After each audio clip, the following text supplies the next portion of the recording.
UPSC থেকে assistant commandant র্যাঙ্কে BSF, CRPF, CISF, ITBP, SSB এই 5টি তোমাদের দপ্তরের টোটাল 506টি শূন্যপদের নতুন ভ্যাকেন্সির নোটিফিকেশান রিলিজ করা হয়েছে। তো এখানে কিভাবে আবেদন করবে সম্পূর্ণ প্রসেসে আজকের ভিডিওতে আমি ডিটেলসে আলোচনা করব। তো এখানে দেখো union public service commission UPSC থেকে এই নোটিফিকেশানটা দেওয়া হয়েছে। এখানে ত্রিপুরা থেকে যারা আবেদন করবে তোমরা আগরতলার মধ্যে এক্সাম দিতে পারবে, সমস্ত প্রসেস ত্রিপুরার মধ্যে হয়ে যাবে। তো আমি তোমাদেরকে সম্পূর্ণ ডিটেলসে এখান থেকে দেখাচ্ছি। কমিশন ওয়েবসাইট দেওয়া হয়েছে upsc.gov.in, ঠিক আছে। এখানে নোটিফিকেশান তোমাদের রিলিজ করা হয়েছে।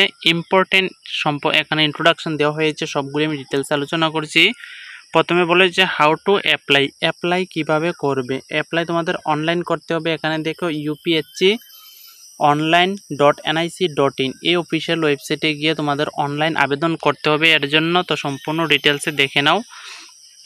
লাস্ট ডেট তোমাদের এখানে 21/5/2024 বলা হয়েছে। তো এখানে দেখো 15/5/2024 টু 21/5/2024 এখানে একটা ডেট দেওয়া হয়েছে মডিফিকেশান করার জন্য, ঠিক আছে। অ্যাপ্লিকেশন করার সময় কোনো ভুল ত্রুটি হয়ে গেলে মডিফিকেশানের ডেট দেওয়া হয়েছে। আচ্ছা, এখানে তোমাদের অনলাইন অ্যাপ্লিকেশন সম্পর্কে বলা হয়েছে the online application can be filled up to, ঠিক আছে, 14 মে 2024 পর্যন্ত তোমরা এর জন্য অনলাইনে আবেদনটা করতে পারবে। কোথায় করবে? অফিসিয়াল ওয়েবসাইটটা আমি তোমাদেরকে দেখিয়েছি, আবারও বলছি। এখানে দেখো upsc.online.nic.in, ঠিক আছে, এটা হচ্ছে অফিসিয়াল ওয়েবসাইট। এখানে তোমরা আবেদনটা করতে পারবে। আচ্ছা, তোমাদের জন্য যেগুলি স্পেশাল সেগুলি আমি বলছি, নিচে দেওয়া হয়েছে। তো এখান থেকে দেখো তোমাদের শুরু হয়ে গেছে, ঠিক আছে। এখান থেকে পোস্ট, প্রথমে আমি পোস্টগুলি কিন্তু বলেছি এখানে, ঠিক আছে। 506টি পোস্ট রাখা হয়েছে BSF, CRPF, CISF, ITBP, SSB এই পোস্টগুলি কিন্তু একটা অফিসার র্যাঙ্কের জব, ঠিক আছে। অ্যাসিস্ট্যান্ট কমান্ড্যান্ট হয়, ঠিক আছে। এই অ্যাসিস্ট্যান্ট কমান্ড্যান্ট কি সেটা আমি তোমাদেরকে বলি।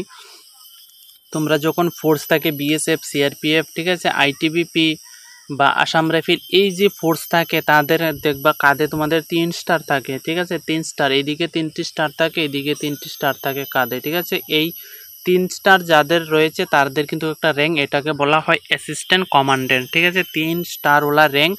এখানে কিন্তু স্যালারি অনেকটা বেশি হয়ে যাবে, ঠিক আছে। তাদের বেসিক স্যালারি কিন্তু তোমাদের 56,000 থেকে শুরু হয়। 56,000 প্লাস থেকে কিন্তু তাদের বেসিক স্যালারিটা শুরু হয়। তো তোমাদের ডিএ সব কিছু মিলে কিন্তু প্রথমে তোমাদের 90,000-এর উপরে কিন্তু স্যালারি জব পাওয়ার পর লেগে যাবে, ঠিক আছে। বুঝতে পারছো কেমন বড় একটা অফিসার র্যাঙ্কের জব। তো দেখো আমি প্রথমে বলেছিলাম যে যারা ত্রিপুরা থেকে আবেদন করবে তোমরা কিন্তু এক্সামটা আগরতলাতে দিতে পারবে। তো প্রথমে কিন্তু সেন্টারটা এখানে আগরতলা রাখা হয়েছে ত্রিপুরার জন্য, ঠিক আছে। বাকি যে স্টেট থেকে তোমরা আবেদন করবে এখানে টোটাল 47টি সেন্টার কিন্তু রাখা হয়েছে। সবগুলি স্টেটে কিন্তু এক্সাম সেন্টার পেয়ে যাবে। তো নিচে আরও কিছু গুরুত্বপূর্ণ বিষয় দেওয়া হয়েছে, সেগুলি আমি তোমাদেরকে বলে দিচ্ছি। এলিজিবিলিটি তোমাদের বলা হয়েছে, দেখো ন্যাশনালিটি তুমি ইন্ডিয়ার অর্থাৎ ভারতবর্ষের নাগরিক হলে যে কোনো স্টেট থেকে কিন্তু এর জন্য আবেদনটা করতে পারবে, ঠিক আছে। তো এখানে বলা হচ্ছে বোথ মেল এবং ফিমেল, দেখো এখানে বলা হচ্ছে বোথ মেল এবং ফিমেল উভয় ক্যান্ডিডেটরা কিন্তু এই পোস্টের জন্য এলিজিবল, আবেদনটা করতে পারবে। এজ লিমিটের কথা যদি বলি তাহলে এখানে ন্যূনতম 20 বছর রাখা হয়েছে আর সর্বোচ্চ 25 বছর, ঠিক আছে। আচ্ছা, 20 থেকে 25 হচ্ছে তোমাদের জেনারেল ক্যান্ডিডেটদের জন্য। যারা এসসি এসটি ওবিসি থেকে বিলং করবে তোমরা কিন্তু 5 বছর এজ রিল্যাক্সেশন এসসি এসটি হলে পেয়ে যাবে, আর ওবিসি হলে 3 বছর এজ রিল্যাক্সেশন কিন্তু পেয়ে যাবে। বাকি নিচে আরও কিছু গুরুত্বপূর্ণ বিষয় তোমাদের জন্য দেওয়া হয়েছে, তো সেগুলি আমি বলছি। দেখো এডুকেশন কোয়ালিফিকেশন শুধুমাত্র তোমাদের এখানে ব্যাচেলার ডিগ্রি চাইছে। তোমরা যদি শুধুমাত্র গ্র্যাজুয়েশন করে থাকো যে কোনো স্ট্রিম থেকে, আর্টস, সায়েন্স, কমার্স, যে কোনো স্ট্রিম থেকে শুধুমাত্র সিম্পল গ্র্যাজুয়েশন পাস করে থাকো তাহলে তোমরা এই পোস্টটার জন্য এই আবেদনটা কিন্তু করতে পারবে। যাদের এনসিসি, বি এবং সি সার্টিফিকেট রয়েছে তাদের কিন্তু এখানে তোমাদের প্রায়োরিটি দেওয়া হবে, এখানে লেখা রয়েছে। অ্যাপ্লিকেশন করার সময় অ্যাপ্লিকেশন ফি তোমাদের জেনারেল ক্যান্ডিডেটদের 200 টাকা দিতে হবে। যারা ফিমেল অথবা এসসি এসটি থেকে বিলং করো তোমরা কিন্তু এখানে ফি না দিলেও চলবে, ঠিক আছে। আচ্ছা, ইম্পর্টেন্ট ডেট তোমাদেরকে বলে দিয়েছি। হাউ টু অ্যাপ্লাই সম্পর্কে অফিসিয়াল ওয়েবসাইট তোমাদেরকে বলে দিয়েছি।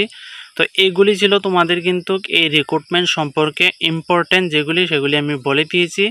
নিচে তোমাদের সিলেবাসটা তুলে ধরা হয়েছে, ঠিক আছে, কোথায় থেকে কত কোশ্চেন আসবে, কিভাবে সিলেকশন করা হবে, সবগুলি কিন্তু নিচে তোমাদের দেওয়া হয়েছে।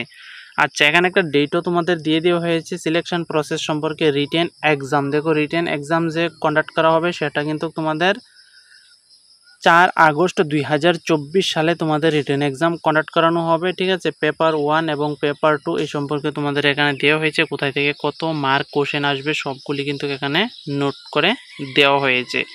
ফিজিক্যাল সম্পর্কে তোমাদেরকে এখানে ডিটেলসে দেওয়া হয়েছে, তো এই জায়গাটা তোমরা একটা স্ক্রিনশট দিয়ে দেখে নাও। বাকি ইম্পর্টেন্ট বিষয় এখানে আর কিছু নেই। নিচে তোমাদের এখানে সিলেবাসটা কিন্তু শুধুমাত্র তুলে ধরা হয়েছে এখানে, ঠিক আছে। তো তোমরা এই সিলেবাসটা দেখে নিও, যারা অ্যাপ্লাইটা করবে ভালোভাবে দেখে কিন্তু আবেদনটা করবে। তা এই রিক্রুটমেন্ট সম্পর্কে অন্য কোনো কোয়েরি যদি তোমাদের জানার থাকে তাহলে ভিডিওর নিচে কমেন্ট করবে।